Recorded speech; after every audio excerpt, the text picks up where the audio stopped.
প্রিয় দর্শকবৃন্দ, আজকে আমরা সাংবাদিক ইলিয়াস ভাইয়ের কাছ থেকে যত প্রকার গালি আছে আজকে সেই গালি শিখব। কিন্তু সাংবাদিক ইলিয়াস ভাই কাকে গালি দিচ্ছেন চলুন দেখে আসি, আপনাদের মজা লাগবে। তো ঈদ মোবারক উপলক্ষে আপনাদের সবাই ঈদ মোবারক জানাই। 5 তারিখের পরপর মনে আছে একটা ভিডিও করেছিলাম, শুধু দেখছিলাম কিভাবে রাতারাতি মানে 2 সপ্তাহের ভেতরে আওয়ামী লীগকে পুনর্বাসনের জন্য এই দেশের মানুষ শুধু টাকার জন্য কিছু ওদের টাকা পয়সা ফেলে গিয়েছে, এই টাকার ভাগ নেওয়ার জন্য মানে বিএনপির এই গ্রুপ ওই গ্রুপ, জামাতের এই গ্রুপ ওই গ্রুপ, এনসিপির এই গ্রুপ, মানে কোন গ্রুপের আগে কোন গ্রুপ যাই করবে। ধরেন যদি আওয়ামী লীগের সব প্রপার্টি নিয়েও নিতেন, নিয়ে যদি নিজেদের মধ্যে ভাগ করতেন তাও সমস্যা হইতো না। মানে কার আগে কে যাবেন, ওরে শেল্টার ভাই আমি তোমারে দিয়ে দিব, তুমি আমার এটা শেল্টার দাও।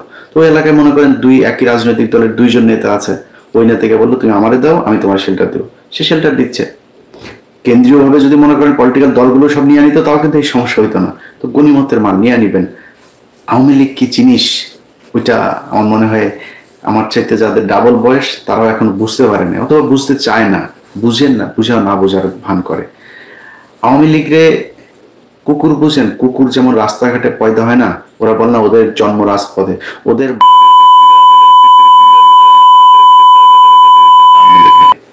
আওয়ামী লীগরে তবে মানুষের মতো করে আপনি করতে পারবেন না। একটা মেয়ে মানুষ আজকে কোথায় সেই নারীবাদীরা? মেয়েটার যে পরিমাণে গালাগালি করছে, এখানে যে হেনস্থা করলো, বাংলাদেশের নারীবাদীরা আজকে এখন আর কথা বলতে মন চায় না। কোথায় খুশি কবির, সুলতানা রহমান, কি কি সুলতানা যেন, এগুলো কোথায় আপনারা এখন করেন? কেউ কেউ করেন না কেন? দেশের পত্র পত্রিকা কোনো জায়গায় নিজে নারীর এই ধরনের অবমাননা হলো, এই অকথ্য ভাষায় গালাগালি তার গায়ে ধাক্কা দিয়ে ফেলে দিয়েছে তাকে। এই কথাগুলি আমরা পরপরই বলেছিলাম যে বাংলাদেশে একটা সময় আসবে সামনে, এইসব পোলাপানগুলো রাস্তাঘাটে যাবে আর মার খাবে, থাপড়ানি খাবে। ভাই আপনার তো কেউ নাই, আপনার পলিটিক্যাল দল আছে। ওই যে জামাত দেখেন, জামাত কিন্তু জামাতের নেতাকে তারা ঠিকই ঠিক মতো করে বের করে নিয়ে গিয়েছে। মির্জা ফখরুলকে বলেছিল, জামাতের ওইখান থেকে যারা ছিল তাদের একজন বলল, ফখরুলকে বলেছিল যে ওই তাহের সাহেবের সাথে যাওয়ার জন্য। তাহের সাহেব যখন বের হয়েছে তো সব তাহের তাহের তাহের ভাই এভাবে সব স্লোগান দিচ্ছে। তো ফখরুলের ভাল লাগে না এটা, সে ওইখান থেকে বেরিয়ে গেছে, সে মনে করেছে তার জন্য বিএনপির লোকজন ফুলের মালা টালা নিয়ে দাঁড়িয়ে আছে, তিনি আসবেন আর তিনাকে দিবেন। আর ভাই ফখরুল ভাই, আপনার দলের যে আন্তর্জাতিক বিষয়ক সম্পাদক যিনি লন্ডন থেকে এসেছেন এখানে, সে প্রতিবার এই সময় আসেন, তার কখনো খুব ভালো করে এখানে দেখা যায়। এইবার খুব তিনি উত্তেজনা নিয়ে আছেন। আপনি যখন বের হবেন তখন তিনি তার নেতা কর্মীদের নিয়ে আরেক জায়গায় সরে গিয়েছিলেন। এই পুরো ঘটনাটা একটা প্ল্যানিং গেম হিসাবে আজকে ঘটেছে। এর সাথে জড়িত পররাষ্ট্র মন্ত্রণালয়ের একজন কর্মকর্তা ডক্টর ইউনূসের সাথে এসছেন, হাসানুজ্জামান রাফি। এটার সাথে জড়িত লন্ডন থেকে যিনি এসেছেন আনোয়ার হোসেন খোকন। আজ থেকে 3 দিন আগে তাদের বৈঠক হয়েছে। সেই বৈঠকে এই যে আজকে যে এদেরকে এনসিপির ছেলেপেলেগুলোকে পেটানো হবে এইভাবে, এটা আরো বড় ধরনের করার তাদের প্ল্যান ছিল। এটা একটা গতকালকে একটা মিটিং হয়েছে, সেই মিটিং এর ব্যাপারে তাদের পরিকল্পনা হয়েছিল যে এই আমরা তোমাদের নেতাকে নিয়ে কিছু বলবো না, তোমরা আমাদের নেতাকে নিয়ে কিছু বলবা না, আমাদের শত্রু হচ্ছে ডক্টর ইউনূস আর হচ্ছে গিয়ে জামাত ইসলাম। সো জামাত ইসলাম আর ইউনূস নিয়ে বলবে, আর এরা দুজনের স্লোগান তো এখন একই রকম, রাজাকার রাজাকার। আপনি কালকে জ্যাকসন হাইটে যদি বিএনপি আর আওয়ামী লীগের যে মিছিলটা দেখেন, যে ইয়েগুলো, সে মাঝখানে গিয়ে আনোয়ার হোসেন খোকন মানে বীরত্বের সাথে 2 পক্ষকে তিনি 2 দিকে সরিয়ে দিচ্ছেন, একদম মিশে মিশে মনে হচ্ছে ঈদের কোলাকুলি করছে। এই যে আওয়ামী লীগের সাথে আপনি এই সমঝোতা করলেন, আওয়ামী লীগের লোকজনকে আপনি করলেন যে তোমরা তোমাদেরকে নিয়ে কিছু বলবো না, তোমরা আমাদের শত্রু না, আমাদের শত্রু খালি ইউনূস আর এদের শত্রু জামাত ইসলাম। সে খালেদা জিয়ারে 2 বছর জেল খাটেছে, তখন এই সমঝোতা করে নাই। তখন কোথায় ছিল এই বন্ধুগুলো? আনোয়ার হোসেন খোকন, তুমি এইখানে আসো, ওই বিভিন্ন দেশে দেশে গিয়া দাও, সেখান থেকে মাল নিয়ে তারপরে লন্ডনে ব্যাক করো, এগুলো আমরা জানি না। আজকে যখন কিনা আপনি দেখবেন এরা বের হয়েছে, মির্জা ফখরুলকে কিন্তু কেউ কিছু বলে নাই। সব ক্ষোভ ছিল হচ্ছে ওই 2 জনের উপর, আক্তার আর হচ্ছে গিয়ে যারা। পুরো এই বের হবে, কোন দিক দিয়ে বের হবে সবকিছু জানিয়ে দিয়েছে হচ্ছে এই হাসানুল রাফি, এই পররাষ্ট্র মন্ত্রণালয়ের যে কর্মকর্তা ডক্টর ইউনূসের বহরে এসেছেন তিনি। এটার সাথে এখানকার কূটনীতিক এই আপনার মিশনে যারা আছে, এখানকার দূতাবাসে যারা আছে, এদের মধ্যে অনেকে জড়িত। এখন পর্যন্ত আপনি কল্পনা করতে পারেন যে আওয়ামী লীগের এমপির ভাই মামা ভাগ্নে এখানে চাকরি করে?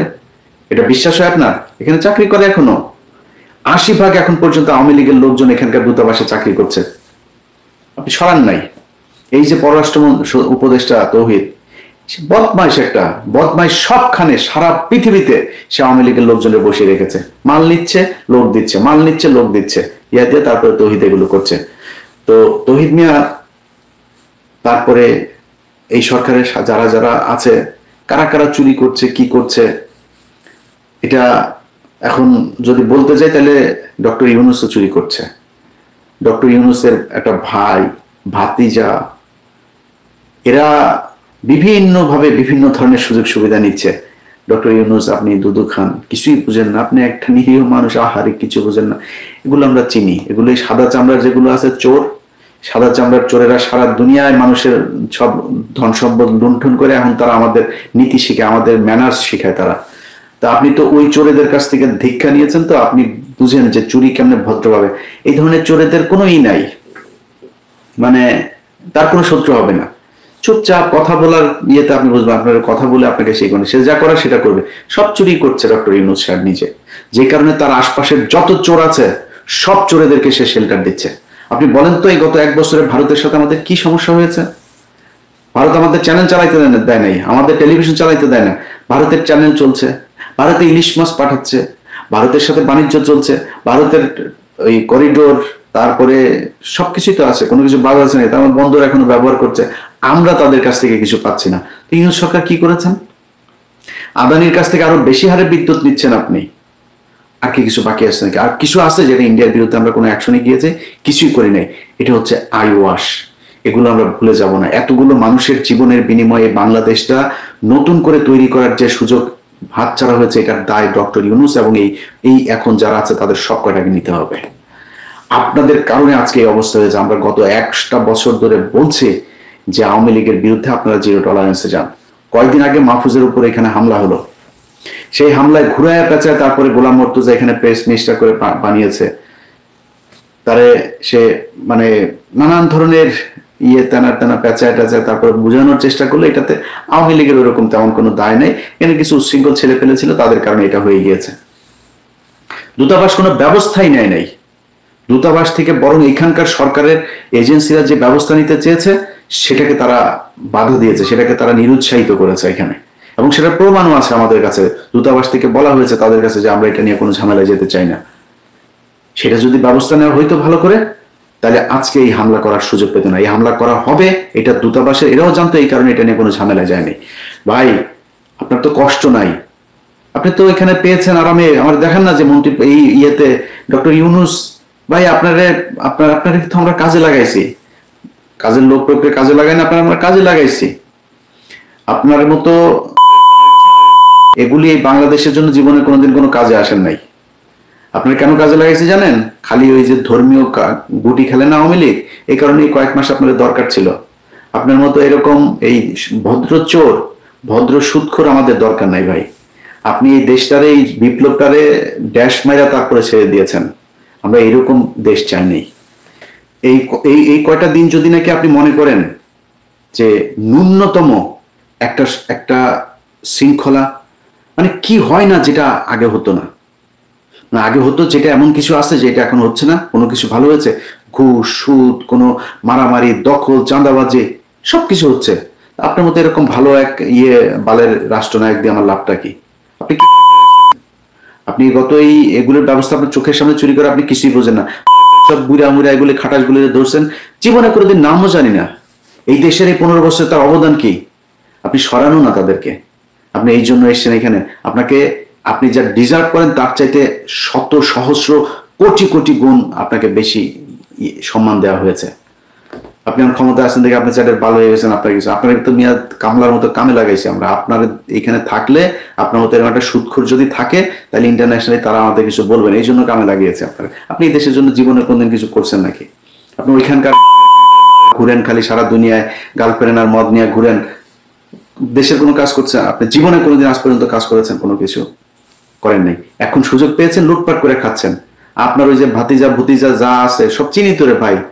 হ্যাঁ, আপনার এক অপূর্ব পারে না মানুষ। এর কাছ থেকে নেয়, ওর কাছ থেকে নেয়, এখন বিশাল বড় এক নেতা হয়ে গেছে। তো আওয়ামী লীগের লোকজনের সাথে ঘুরে ঘুরে এখানে এই যে বিশ্বজিৎ টিশ্বজিৎ এগুলির সাথে ধান্দাবাজি করে, ব্যাংক থেকে আইনে এখানে এনে তারপরে টাকা করে, এই স্পন্সর করে। মেরিওটে করেছে, কয়েক লক্ষ ডলার খরচ করে তারপরে এখানে প্রোগ্রাম করেছে, কোনো মানুষজন নাই, খালি বাংলাদেশের বিভিন্ন ব্যাংক থেকে টাকা এনেছে।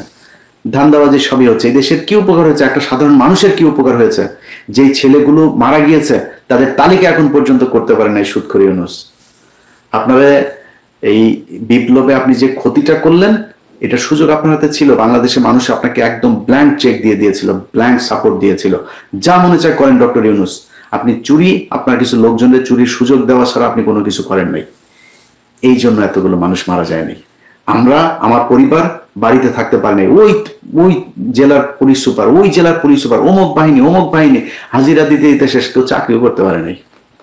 খোঁজ নিয়েছেন আমার পরিবারের লোকজনের সরকারি চাকরি গিয়েছে, সে চাকরি ফেরত পেয়েছে কিনা খোঁজ নিয়েছেন? এখন পর্যন্ত জেনেছেন? মামলা পর্যন্ত সরান নাই। আপনাদেরকে ছেড়ে দিব মনে করছেন, এইসব জেদ মনের ভিতরে, চুপচাপ বসে আছে, অনেক সহনশীলতা দেখাচ্ছে।